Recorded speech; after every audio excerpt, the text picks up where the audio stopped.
Hey everyone, it's Kathy and Adam, the Vegan Preppers, bringing you another couple chat. Do-do-do-do-do-do-do, Vegan Prepper. Do-do-do-do-do-do-do, Vegan Prepper. Alright, so today we have a chat for you with some subjects that are kind of all connected, honestly. So it's going to be difficult to delineate kind of where they're going to go, but kind of talking about health stuff, decluttering, and like finding money for preps and stuff like that. So we're going to sort of see how this unfolds. But it's something that we've kind of been talking about, and yeah I'm going to get into it. I guess start with an update. I'm pretty much completely off of caffeine now, so I did quit caffeine again. It happens all, like, I go back and forth, but I did quit again, and as usual, I'm loving life. I'm waking up awake. Like, there's no more stumbling into the kitchen to get my my stimulant before I'm able to interact with the world. Nothing, like, I could just grab a glass of water and get on with my day. It's pretty great, actually, so I love it. I've noticed I feel an extreme reduction in the level of anxiety that I have been feeling lately, and so I feel like caffeine probably does definitely amp up my experience of anxiety. And I think it's possible a lot of people feel that way. I think Derek Simnett over at Simnett Nutrition, he said the same thing, that he and caffeine are not friends because caffeine ratchets up his anxiety too. And so, yeah, we don't need anything helping with that, especially not right now. So, yeah, I'm really enjoying it. I don't know. I feel a lot more balanced, a lot more put together, a lot more able to kind of take on and handle the day, like anything that life throws at me, and like I can just do it. So it's a good feeling. Yeah. Anyway, I've also begun taking, I was talking to Adam a little bit, every single day I'm doing an omega-3 supplement, and a lion's mane mushroom supplement. So that could also be helping some brain health and whatnot. So who knows? Maybe that's enough information for all the people out there to just start omega-3 and lion's mane and not quit caffeine. Maybe. But yeah, it's kind of what's going on with me, and I guess sugar is going to be next. But yeah. I'm going into my second week of caffeine taper. This coming week will be my final week with caffeine as well. Yeah. I'm still in the phase of feeling tired all the time. Yeah. Anyway. Yeah. I think it's important. I don't know. Yeah. I feel better when I'm not on it. Mm-hmm. I enjoy my morning cup of coffee as a ritual, and I like coffee. But I don't like having to have it. So yeah, I'm the same way, and I think I got a lot of comments on a post I did, and then on a video I think I talked about it. A lot of people are saying the same thing. They like the ritual, and so do I. I love having a nice hot drink in the morning, but I'm transitioning into things that are not coffee. So, you can still have a nice hot drink. Right. It just doesn't have to have caffeine in it. So, yeah. Yeah. Yeah, it's cool. I don't know. Fantastic. So, yeah, and then the sugar thing too. I got an excellent comment on one of the videos. Somebody pointing out, I'm trying to remember the word. We're talking about the issues with diabetes is oftentimes the fat in the diet. It's not actually the added sugar or the carbs.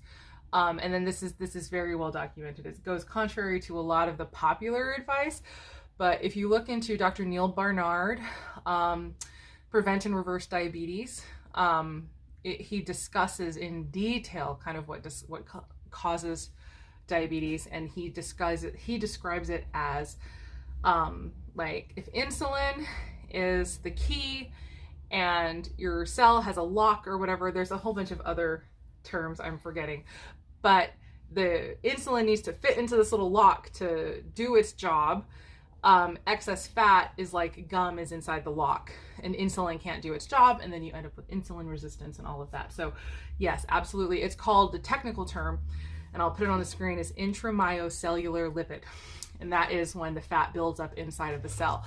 And so I am not, to be perfectly clear, I'm not going to quit fruit sugar. We're not talking keto here of like all carbs, because I'm still going to have a very high carb diet, but I'm going to start focusing back in now that I feel so much more capable, because I feel a lot less stressed about everything.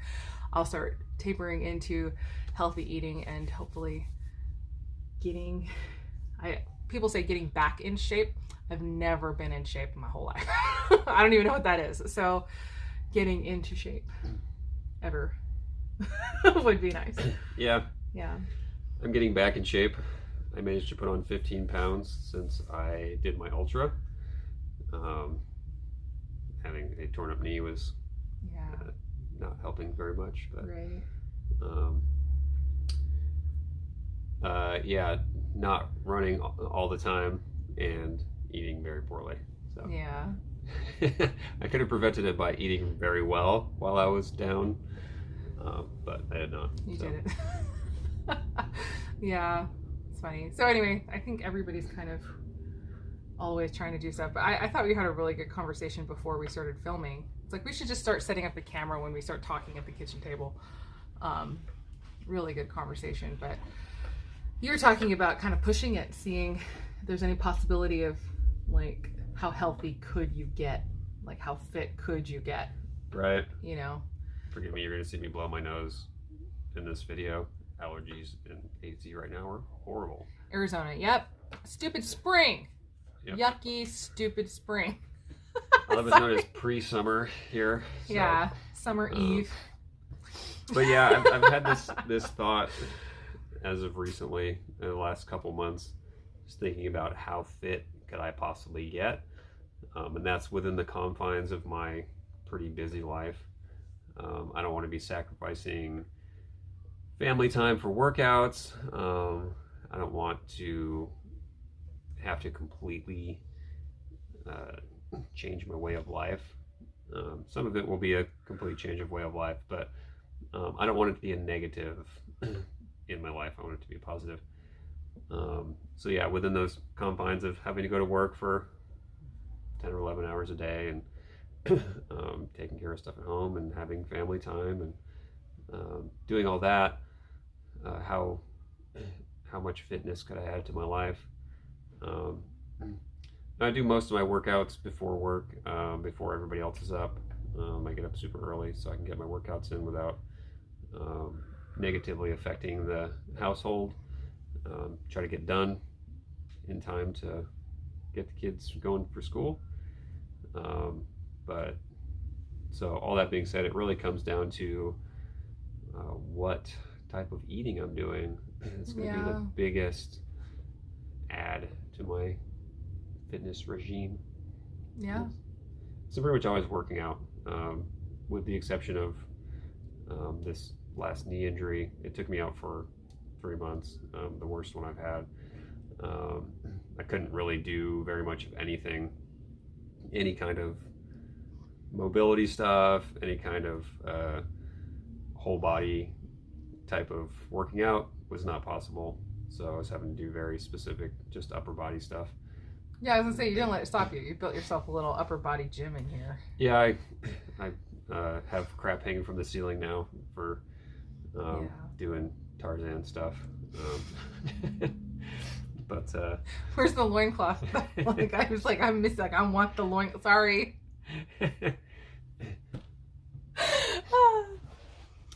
No loincloths involved, unfortunately. But yeah, he's got like whatever pull up bars over the door now. You've got, I don't know what those things are. It's akin to a rock climber hand strength setup. I didn't want to spend $200 on something that somebody else made, so I put something together with a bunch of door trim and a piece of plywood, just mounted as a wall. So it's good for finger strength stuff and upper body strength. Yeah, I'll take a little shot of it and add it to the end of the video. You guys can see it's his little homemade thing. It's awesome, and he's doing one arm to the other arm because there's like these hangy things, and then to the door to do a pull up. You know, so it's cool because you had your injury, but you don't let that stop you. Try not to, yeah. Yeah, and I think it's kind of awesome. He figures out what he can do. We talk about that a lot on the channel. I guess that's our mindset. Kind of, it's part of the culture of our family. We don't sit around complaining about what we can't do. We are always asking ourselves, what can I do? You know, and figuring out how to move forward based on that. So yeah. So it's good. Yeah. So what can I do? Yeah. So yeah, we talked a lot about how to put together a long-term healthy eating plan, because I've done some pretty extreme healthy eating for 30-day periods. Pretty much always coming into a big race, I will do 30 days of super clean eating, just so I'm top of my game for my races. Then the question always pops up in my head, well, if you feel really good coming up to that race doing all this clean eating, wouldn't you feel really good all the time if you just ate that way all the time? Maybe you wouldn't need to just do a cleanse. And as far as I don't mean to complain, but there's a huge social component to this. There's massive. We're already weird because we're vegan. Yeah. So like, would we ever see anyone ever again if we like also didn't eat junk? Like, so now we can't even go to like local places that have a little vegan menu where the stuff is not necessarily like the best and the cleanest, but like we could still hang out with friends and go out like normal people. And it's like, we wouldn't even have that anymore. Like, we're already the vegan freaks with food allergies and nonsense. It's so hard. Like, yeah, so there's a huge component because I was like, yeah, like if our whole family was like the Esselstyns, you know, like, yeah, I feel like, I mean, obviously they've done amazing things. They have, and I'm not one to like, you know, try to discount the amazing things that people do.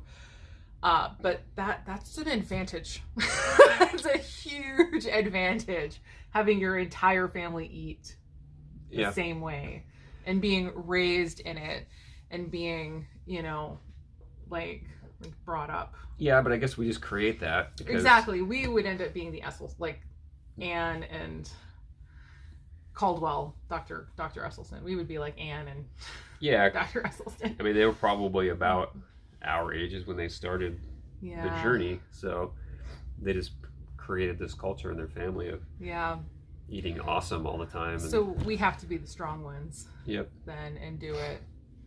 Okay. Yep. Our kids and our grandkids deserve it. So. Right. Yep. So anyway, it's definitely an interesting question. It's hard. It's so hard, and it's hard with Sage being so little, and it's only like in the last week or two she's even learned the word vegan, because like we don't really talk about it. We specify this is not something that we eat. We don't want to hurt animals or whatever. But I think she got it at school probably because the teachers probably say you can't have that, you're vegan. And so she actually has come home and she started to say, my whole family is vegan. But it's like, I didn't say that. Like, I wasn't the one that started that in her life, but she's probably hearing it at school. Yeah. So it's going to be interesting raising a little vegan kid. Like, that's something we've never experienced before. So anyway, yeah, but you're right. Raising kids who can eat anything is much easier. Right, like Thad was so easy. But then Elliot, no food allergies, no issues, eat anything. Yes, go. And good appetite, and would actually eat. When you set food in front of him, he would actually eat it independently without you yelling at him to eat it. And then Elliot and Sage are not like that. I mean, now Elliot is. Now Elliot will eat, but yeah, when he was little, it was so difficult. But of course, he had the peanut allergy, so we've been a little weird for a long time, but I feel like it was more understandable, or I've never had anybody be a jerk about it, honestly. With the exception of a few people making comments, I've never had anybody be a jerk about the fact that we are vegan. But I feel like I was maybe more vocal, or I felt less insecure with Elliot because his is a peanut allergy. He has a legit anaphylactic peanut allergy. And so I would just be like, we're not eating that. I brought him his own food, and it was not, so this is something that we've been doing for years before we ever went vegan. But it just, I guess it felt a bit more justifiable at that point. Yeah, because it was it becomes an emergency situation if he eats that. So. Right. It was a need, not a choice. Right. So we've made this ethical choice. And that might be part of it too, that it feels like it kind of instantly can put people on the defensive because they feel like we're judging them or I'm judging them. And that's not what it is. Like, I'm like, I'm doing this myself. This is my family, my responsibility. I will buy the stuff. I will come. But largely people have been wonderful. I have to say, like, I have a couple stories, like I said, like that lady that practically did the exorcism on me or whatever at church. Like, not really, but she like suddenly starts quoting scripture at me, like, you shall eat meat. Yeah, I don't know, like, it was crazy. And I'm like, look, lady, I'm not about to make this a thing. Like, I'm just asking if there's egg in this, like, croissant thing or whatever. Anyway, so, but for the most part, it's been wonderful. Like, we have a prayer group that we're doing on,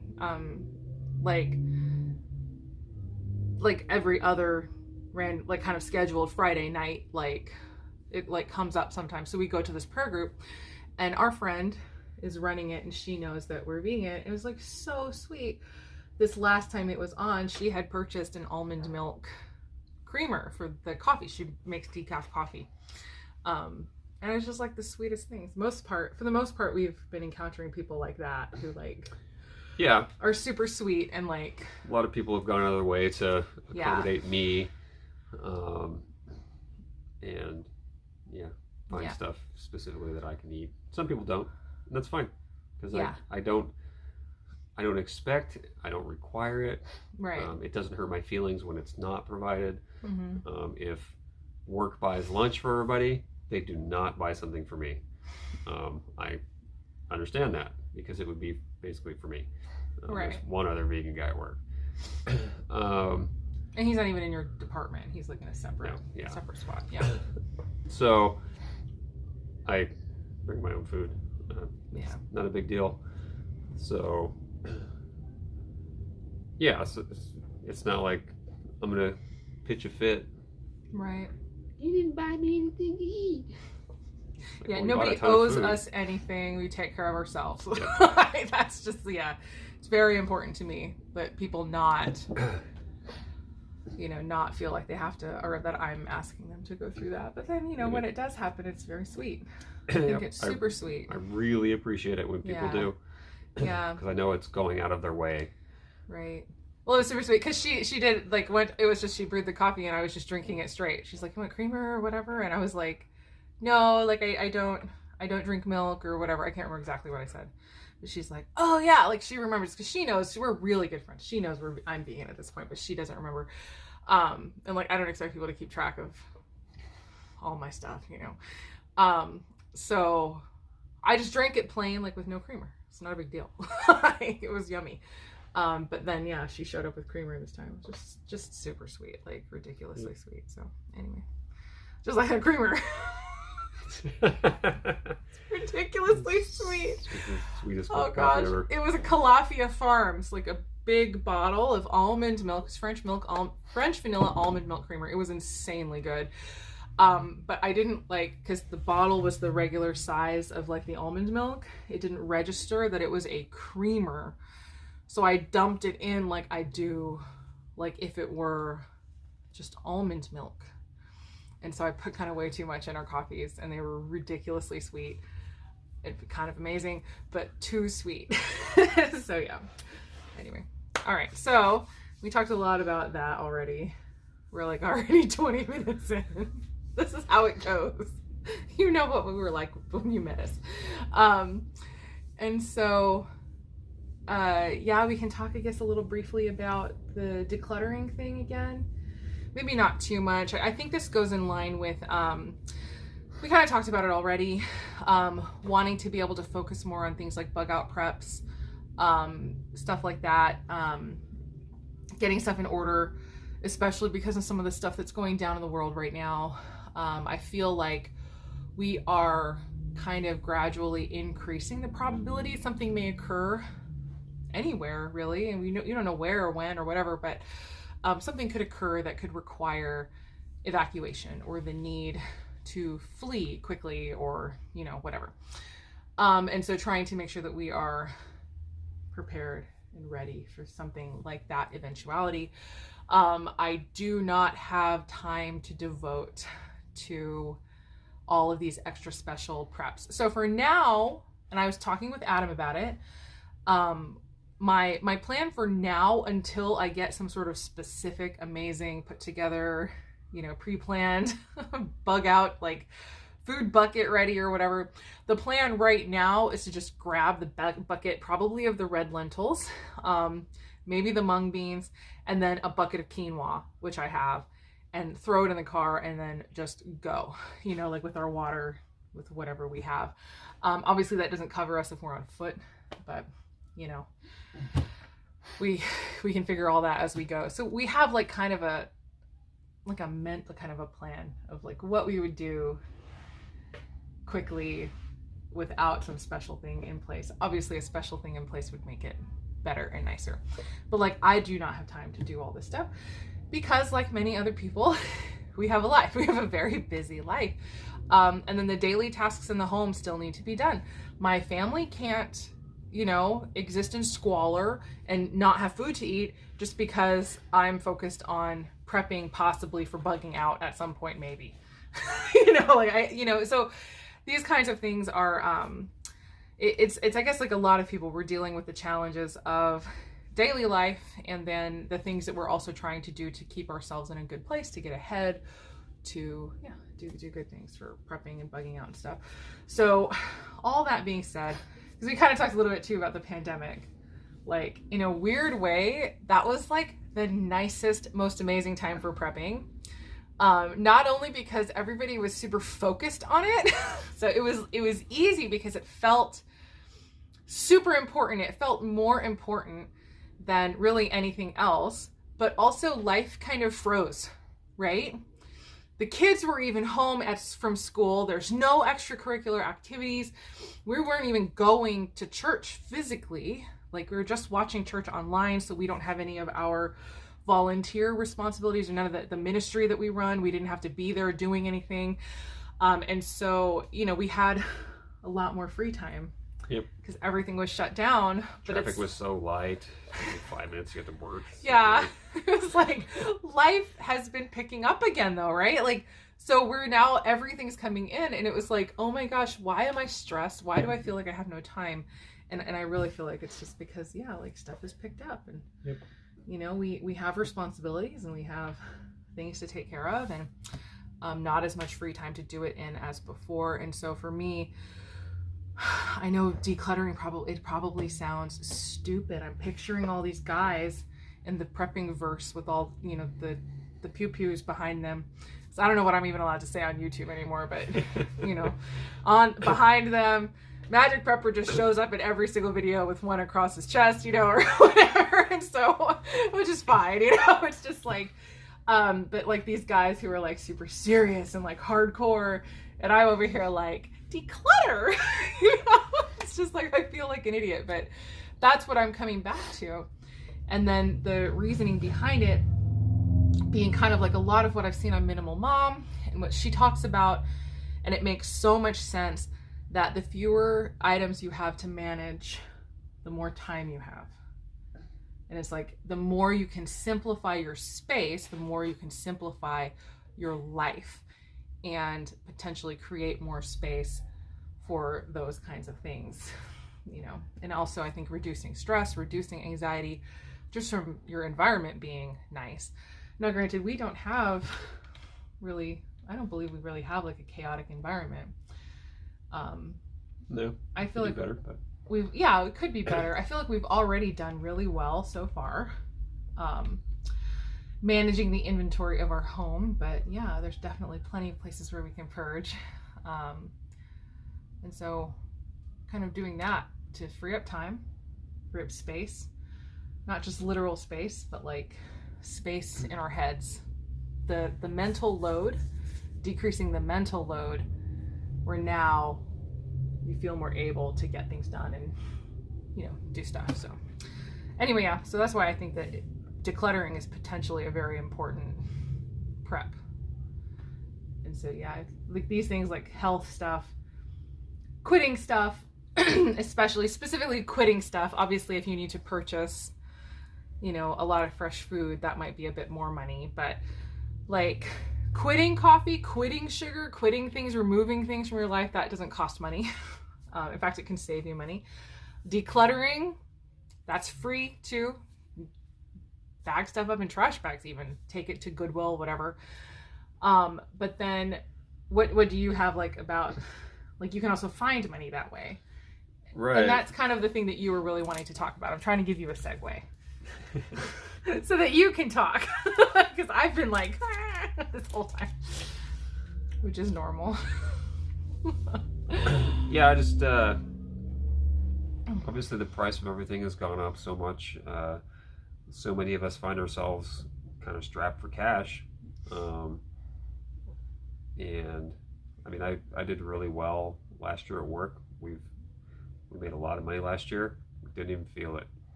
The price of all of everything has gone up so much that it just kind of like it's just business as usual. But Yeah, but I mean, praise God, we also didn't feel squeezed right. either, and that's the part too, where like all last year everybody's like going through such a hard time, and I felt like we're not going through a hard time.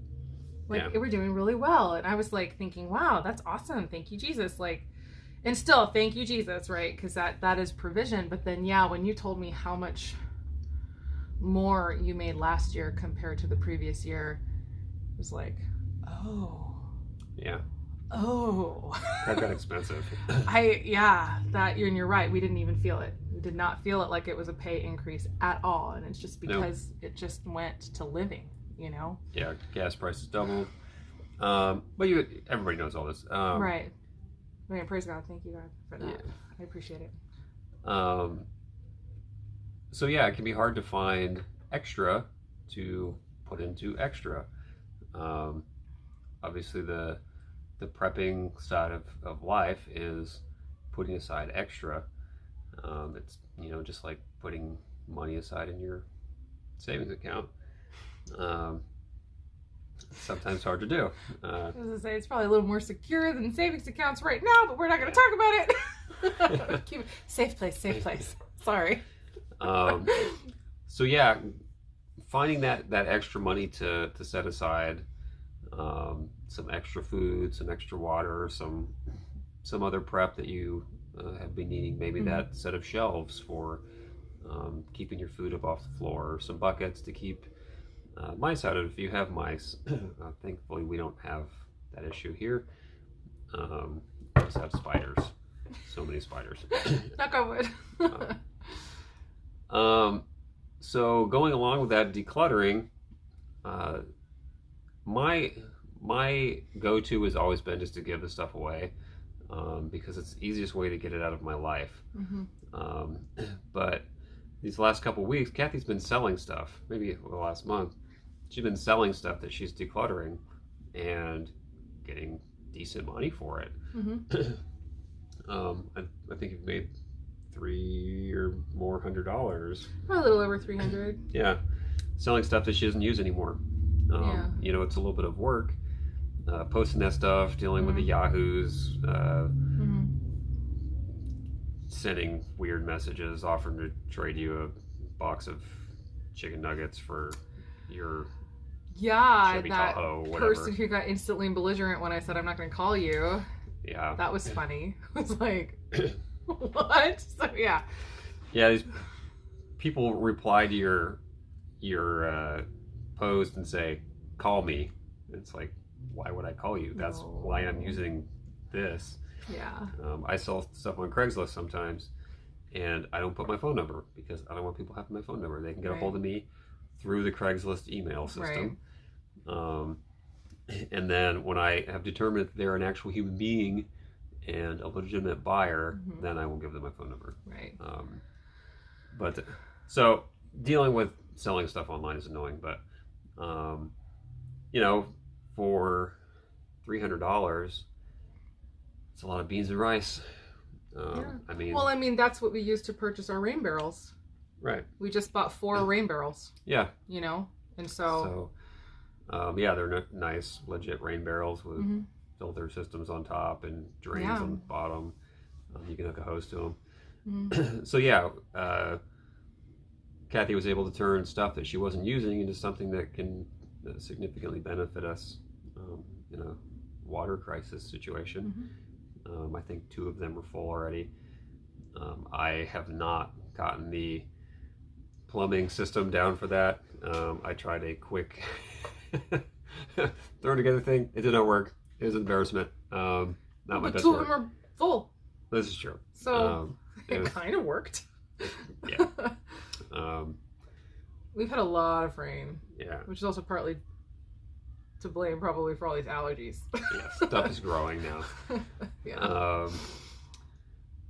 So yeah, you know, Kathy was able to turn stuff that she wasn't using into stuff that we can use, and you'd be surprised the value of things that you have around your house.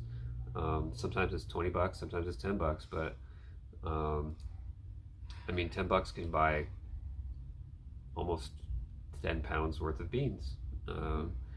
And if you don't have a lot, buy a bucket. If you don't have a lot of extra, yeah, it's a great opportunity to look around. I find myself going around my garage and going, what in here can I get rid of? What am I not using? What can I sell? Certain stuff I'm not going to sell just because I haven't used it for a little while. Like, you know, a table saw. I haven't used a table saw in a bit, but when you need a table saw, you need a table saw. And I do use that stuff enough to save us money elsewhere that it's useful to have. But yeah, keep what you want. That's it. Like, yeah, I'm not over here trying to boss anybody around about what to get rid of and what to keep. Like, even Minimal Mom, I love her so much. Who could not love her? But she like tells you, you only need like 2 pots. It's like, oh my gosh, lady, I use more than 2 pots sometimes just cooking one meal. Anyway, yeah, so it's just funny. Like, nobody can tell you, it has to be what works for you in your life. Yeah. You do your thing. Yep. Yeah, so you don't need to get rid of a table saw. No. It's fine. But yeah, we all have those things that we know that we're not attached to, we're not going to use again. Yeah. That could potentially be worth something. Sometimes we get sentimental attachment to things. That's fine. I try not to get sentimental attachment to things because they are things. And if the house burns down, they're all gone. And the memories are still there. Right. I actually had a moment getting rid of some of my shoes. That's funny. Like, I was bagging up shoes. I just recently completely cleared my closet, and I completely cleared my shoe rack because I don't wear those shoes anymore. I have nice open spread toes, and my toes do not like being in foot corsets anymore, which is basically all my old shoes, little foot corsets. And so it's like trying to like function, like you can't do it. But I had a moment because I was like, oh my gosh, these are the boots that I wore to hike through Zion National Park. And oh my gosh, these are the boots that I wore to do like this adventure that we had or whatever. And I was like, but like I had a moment, but then it's like, you know what? I don't need to keep the boots just because they were at Zion National Park. So was I, okay? It's like, I'm fine. I'm right here, you know? So it's like, I can go ahead and get rid of those. Somebody else whose feet are used to foot corsets might appreciate those shoes. Yeah, they're still nice boots. Yeah. Anyway, I'm sorry. I keep interrupting you. That's fine. It's normal. I'm sorry. You put up with so much. Yeah. And one other place that's wait, I don't put up with very much. You just said yeah, and then like kept talking. All right, he does. Took me a second. He does. My though. brain It's was fine. elsewhere. It's fine. No, you're good. You're trying to keep track of your thoughts. It's not very easy with me around. No, you're awesome. I don't put up with very much. You put up with a lot. Anywho, is that time of year where many of us will receive tax returns. It's super fun to go and buy a new TV or pew-pews or whatever. But if you get that check, it's be an awesome time to just set a little bit of aside and just bolster your preps a little bit wherever you're at in your preps. If you haven't even started, it'll be a great time to get a big bag of beans and a big bag of rice. If you get a Costco or a Sam's Club membership, you can get these big bags of pinto beans and big bags of just regular rice, pretty cheap. I think for $100 you could have 100 pounds of each, and a tub of salt, and you're good to go for, if you're solo, that's a month worth of food. If you have family, that can be a week or 2 weeks of food, and it's just a really easy thing to store. It doesn't take any kind of special storage. You can put it on your shelf and forget about it for quite a long time. If you want to store it long term, you have to do a little bit more, but it's just easy. You can just throw that stuff on your shelf, and then you've got something for if something happens. Mm-hmm. And then spend the rest on a TV or whatever, or buy a generator. Oh yeah, we could use a generator. Yeah. I'm like a freeze dryer. Yeah. So many cool things to spend money on, but yeah, if you guys are getting that tax return check, think about putting a little bit aside for your preps. It is getting to the point where it's like, and I'm trying to balance that too. Like, it's difficult to balance. So for instance, all of my Etsy money now, I've set it up that all of the money that comes in from my Etsy business is funneling into our savings account now. So building savings, I think it's important still to have savings. Yeah. But I also have zero regrets now about spending pretty much every single cent of the, what were those checks that came in? The stupid free money that nobody should have gotten.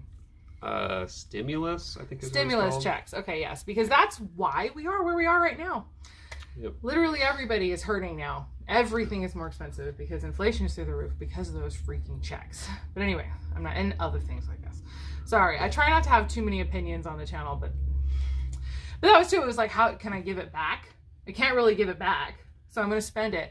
And I spent every cent of those checks on preps. I bought grain mills. I bought, our buckets. I think we bought these shelves. I think like most of our food supply.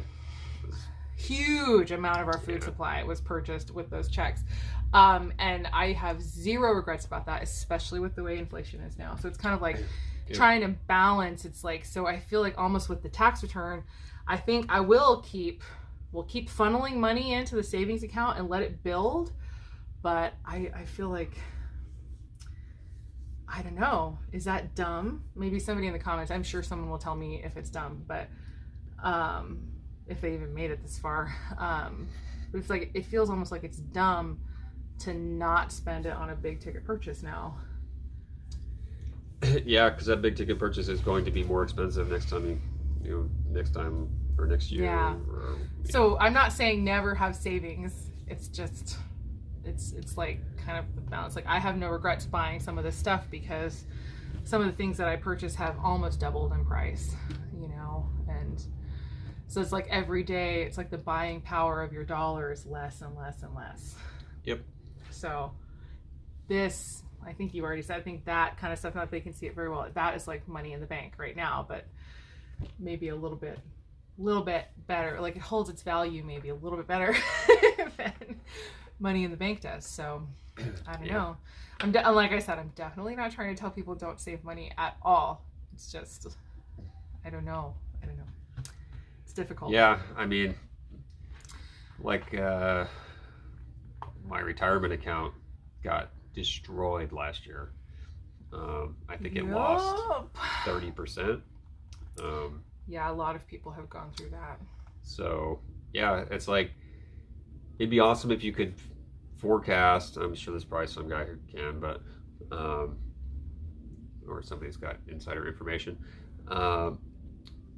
We could forecast when it would be the right time to spend all that money and when it's good to leave it where it is. Investment people always say it's best to leave it in there because it will rebound, but the thousands and thousands of dollars that we lost, we will not get back. It's gone because it's all imaginary anyways. These money in these accounts, it's just numbers. You know, it's in a computer, it's zeros and ones. It means nothing. Right. And we're seeing some of that now with the trouble that we're having with the banks. The big bank collapse that just happened. And actually, I was one of the Etsy sellers that was affected. I didn't get any payouts for a while because they were dealing with that. And so it was interesting. It's interesting to get a thing. But yeah, I was looking at it and I was like, well, what can I do? It's like, again, it's the whole what can I do? And that's the point at which I switched it to the savings. It's like, well, I'm not getting paid anyway, so let's just switch it to savings and start operating the business out of our money. Even though what I earn is also our money. But like, let my business just fill our savings account and then otherwise, you know, operate it like that money doesn't exist. Right. You know? So yeah, it's difficult. It's difficult to make these decisions, but I think, you know, all of us, all we can do is just the best we can. Try to be smart. Yep. Sometimes you find out you weren't. You just keep going, you know? So. Yeah, we've made unnecessary purchases or purchases that we weren't the happiest with. None of those have been prep related, I don't think. Those have been other stuff that weren't preps. Mm-hmm. I've yet to regret a prepping purchase. I will say that. I've yet to regret it. Yeah. Of course, again, though, that's a big part of our lives. And it's a big part of our focus, a big part of our, you know, our mindset is to be ready for those things. And so if that's not you, well, you're probably not watching, but if that's not you, then you may want to funnel your money other places. So yeah. It's just, everybody has to figure out what works for them. Yeah, I find I trust myself a lot more with my money than I trust anybody else with it. So, is what it is. Yeah. We'll probably go ahead and wrap it up. Yeah. Yeah. Okay. We didn't go for an hour, so. Good talk. Yeah, it's good. All right. So, all right. Hopefully you guys like that. And if you have anything to say about anything, obviously, just let us know in the comments down below. And as always, we hope the rest of your day is good and your life stays wonderful. And yeah, I am going to add a little shot of your setup over here so that people can see it. Yeah. It's just kind of cool. I think it's cool. Anyway, all right. See you guys later. Bye.